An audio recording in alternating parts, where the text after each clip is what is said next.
ਵਾਹਿਗੁਰੂ ਜੀ ਕੀ ਫਤਿਹ। ਅੱਜ 33ਵੀਂ ਬਰਸੀ ਜੋ ਅਸੀਂ ਘੱਲੂਘਾਰਾ ਦਿਵਸ ਮਨਾ ਰਹੇ ਹਾਂ, ਉਹਦੇ ਉੱਤੇ ਸਾਨੂੰ ਇਹ ਜ਼ਰੂਰ ਚੇਤੇ ਰੱਖਣਾ ਚਾਹੀਦਾ ਕਿ ਜਿਹੜੇ ਇਸ਼ੂ ਜਿਹੜੇ ਮੁੱਦੇ ਸਿੱਖ ਕੌਮ ਦੇ ਸੀ 1984 ਦੇ ਵਿੱਚ, ਉਹ ਸਾਰੇ ਮੁੱਦੇ ਜਿਹੜੇ ਨੇ ਅੱਜ ਵੀ ਜਿਉਂਦੇ ਤਿਉਂ ਬਰਕਰਾਰ ਨੇ। ਆਓ ਕੋਸ਼ਿਸ਼ ਕਰੀਏ ਜੇ ਇਸ ਕਾਜ ਲਈ ਸਾਡੇ ਲੱਖਾਂ ਹੀ ਨੌਜਵਾਨਾਂ ਨੇ ਸ਼ਹਾਦਤਾਂ ਪ੍ਰਾਪਤ ਕੀਤੀਆਂ, ਉਸ ਕਾਜ ਨੂੰ ਹਾਸਲ ਕਰਨ ਲਈ ਉਪਰਾਲੇ ਕਰੀਏ। ਵਾਹਿਗੁਰੂ ਜੀ ਕਾ ਖਾਲਸਾ, ਵਾਹਿਗੁਰੂ ਜੀ ਕੀ ਫਤਿਹ।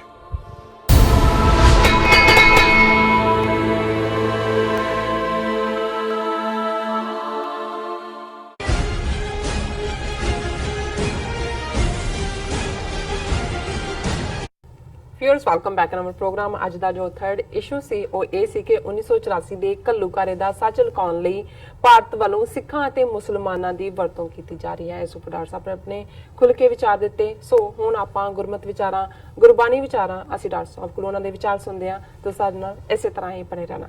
ਜੀ ਡਾਕਟਰ ਸਾਹਿਬ ਕੀ ਕਹਿਣਾ ਚਾਹੋਗੇ?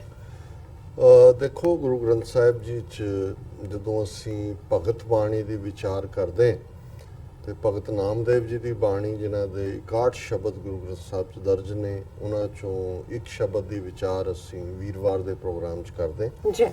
ਅੱਜ 57 ਸ਼ਬਦ ਹੈ ਨੰਬਰ 61 ਚੋਂ, ਸੋ 4 ਸ਼ਬਦ ਉਹਨਾਂ ਦੇ ਰਹਿੰਦੇ ਨੇ ਜੀ।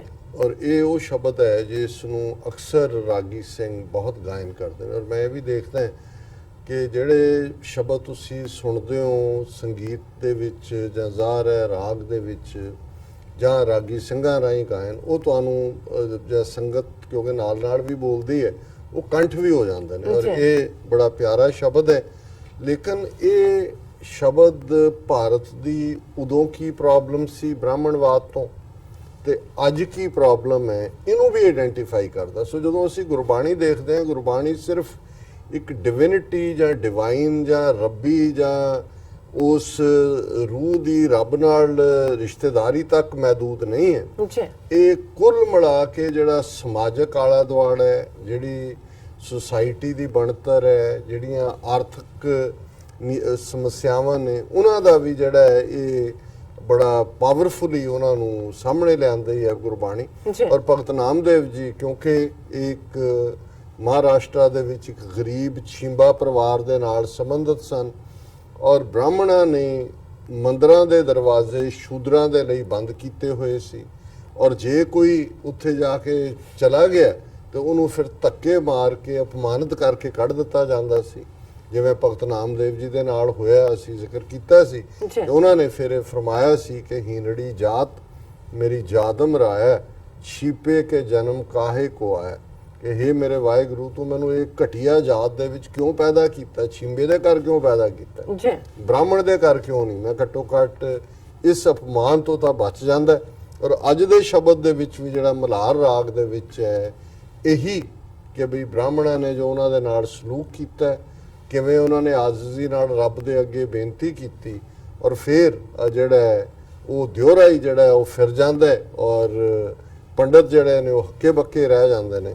ਔਰ ਇਹ ਸ਼ਬਦ ਹੈ, ਮੋਕੋ ਤੂੰ ਨਾ ਬਿਸਾਰ, ਤੂੰ ਨਾ ਬਿਸਾਰ, ਤੂੰ ਨਾ ਬਿਸਾਰ ਰਾਮਈਆ ਰਹਾਓ, ਆਲਾਵੰਤੀ ਇਹੋ ਭ੍ਰਮ ਜੋ ਹੈ, ਮੁਝ ਉੱਪਰ ਸਭ ਕੋਪਿਲਾ, ਸ਼ੂਦ ਸ਼ੂਦ ਕਰ ਮਾਰ ਉਠਾਇਆ, ਕਹਾਂ ਕਰੋ ਬਾਪ ਬੀਠਲਾ, ਮੁਏ ਹੁਏ ਜੋ ਮੁਕਤ ਦਿਓਗੇ, ਮੁਏ ਹੁਏ ਜੋ ਮੁਕਤ ਦੇਹੋਗੇ, ਮੁਕਤ ਨ ਜਾਣੈ ਕੋਇਲਾ, ਇਹ ਪੰਡਿਆ ਮੋਕੋ ਢੀਡ ਕਹਿਤ, ਤੇਰੀ ਪੈਜ ਪਿਛੋਂਡੀ ਹੋਏਲਾ, ਤੂੰ ਜੋ ਦਇਆਲ ਕਿਰਪਾਲ ਕਹੀਅਤ ਹੈ, ਅਤ ਪੁਜ ਪਇਓ ਅਪਾਰਲਾ, ਫੇਰ ਦਿਆ ਦਿਹਰਾ ਨਾਮੇ ਕੋ, ਪੰਡੀਅਨ ਕੋ ਪਿਛਵਾਰਲਾ।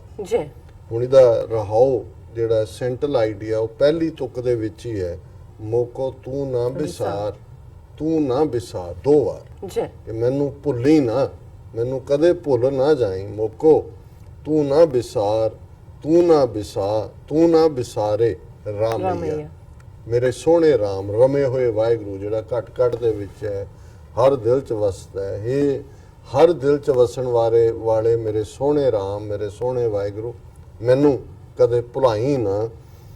ਆਲਾਵੰਤੀ ਇਹੋ ਭ੍ਰਮ ਜੋ ਹੈ ਮੁਝ ਉੱਪਰ ਸਭ ਕੋ ਪਿਲਾ। ਕਿ ਇਹ ਜਿਹੜੇ ਆਪਣੇ ਆਪ ਨੂੰ ਉੱਚੀ ਜਾਤ ਕਹਿਣ ਵਾਲੇ ਬ੍ਰਾਹਮਣ ਨੇ, ਆਲਾਵੰਤੀ, ਆਲਾ ਆਪਣੇ ਆਪ ਨੂੰ ਬਣੇ ਹੋਏ ਨੇ, ਬ੍ਰਾਹਮਣ ਬਣੇ ਹੋਏ ਨੇ, ਜੀ ਜਿਹੜੇ ਇਸ ਬ੍ਰਾਹਮਣ ਉੱਚੀ ਜਾਤ ਦੇ ਹੋਣ ਦੇ ਭਰਮ ਦੇ ਵਿੱਚ ਨੇ, ਭੁਲੇਖੇ 'ਚ ਨੇ, ਮੁਝ ਉੱਪਰ ਸਭ ਕੋ ਪਿਲਾ, ਮੇਰੇ ਨਾਲ ਸਾਰੇ ਨਾਰਾਜ਼ ਹੋ ਗਏ ਨੇ। ਕਿਉਂ? ਸ਼ੂਦ ਸ਼ੂਦ ਕਰ ਮਾਰ ਉਠਾਰਿਓ, ਕਹਾਂ ਕਰੋ ਬਾਪ ਬੀਠਲਾ। ਕਿ ਮੈਂ ਤਾਂ ਮੰਦਰ ਗਿਆ ਸੀ ਤੈਨੂੰ ਯਾਦ ਕਰਨ ਦੇ ਲਈ, ਤੇ ਇਹਨਾਂ ਨੇ ਸ਼ੂਦਰ ਆ ਗਿਆ, ਸ਼ੂਦਰ ਆ ਗਿਆ, ਸ਼ੂਦ ਸ਼ੂਦ ਕਰ ਮਾਰ ਉਠਾਇਓ, ਮੈਨੂੰ ਮਾਰ ਕੁੱਟ ਕੇ ਇਹਨਾਂ ਨੇ ਮੰਦਰ ਚੋਂ ਕੱਢ ਦਿੱਤਾ। ਕਹਾਂ ਕਰੋ ਬਾਪ ਬੀਠਲਾ, ਹੇ ਮੇਰੇ ਪਿਓ, ਹੇ ਮੇਰੇ ਵਾਹਿਗੁਰੂ, ਹੇ ਨਿਰਾਕਾਰ ਨਿਰੰਕਾਰ, ਦੱਸ ਮੈਂ ਕੀ ਕਰਾਂ। ਜੀ ਇਹ ਜਿਹੜੇ ਆਲਾਵੰਤੀ ਬਣੇ ਹੋਏ ਨੇ, ਇਸ ਭਰਮ 'ਚ ਨੇ ਵੀ ਇਹ ਉੱਚੇ ਨੇ।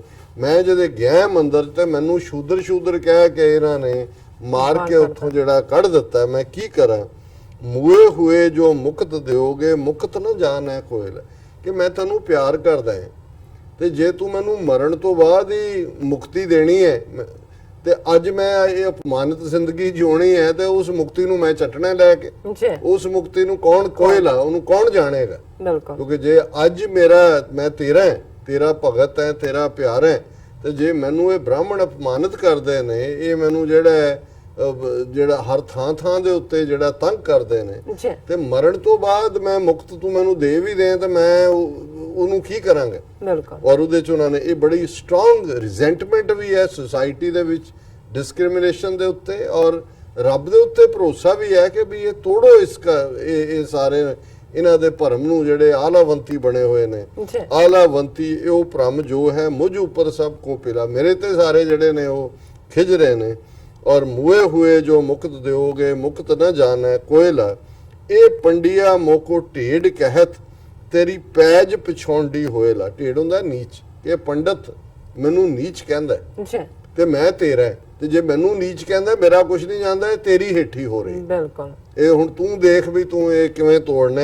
ਇਹ ਪੰਡਿਆ ਮੋਕੋ ਢੇਡ ਕਹਿਤ, ਇਹ ਮੈਨੂੰ ਨੀਚ ਕਹਿੰਦਾ, ਤੇਰੀ ਪੈਜ ਪਿਛੋਂਡੀ ਹੋਏਲਾ। ਘਟ ਗਈ ਪਿਛੋਂਡੀ, ਵੀ ਤੇਰੀ ਪੈਜ ਜਿਹੜੀ ਹੈ ਤੇਰਾ ਬਿਰਦ ਘਟ ਰਿਹਾ, ਤੇ ਅਖੀਰ ਤੂੰ ਜੋ ਦਇਆਲ ਕਿਰਪਾਲ ਕਹੀਅਤ ਹੈ, ਅਤ ਪੁਜ ਪਇਓ ਅਪਾਰਲਾ।